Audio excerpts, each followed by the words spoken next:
Il-Prim Ministru Robert Abela u l-Ministru Għawdex Clint Camilleri żaru l-Lukanda Kempinski fir-raħal ta' San Lawrenz.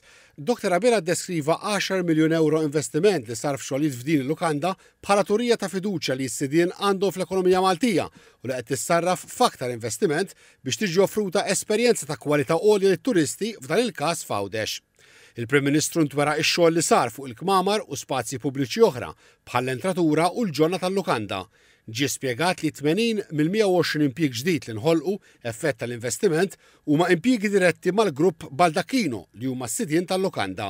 Dr. Abela kummenta li investimenti ta' din ix-xorta ma jtejbux biss l-esperjenza tat-turisti li jżuru Malta imma jħolqu impjiegi ġodda u jikkontribwixxu għat tkabbir ekonomiku.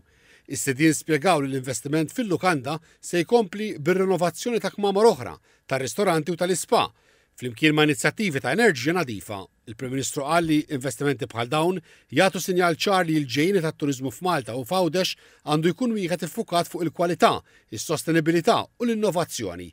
Temm jgħid li dan l-investiment fit-tisħiħ tal-prodott turistiku juri kif il-Gvern qiegħed joħloq klima favorevoli biex l-industrija turistika tikber.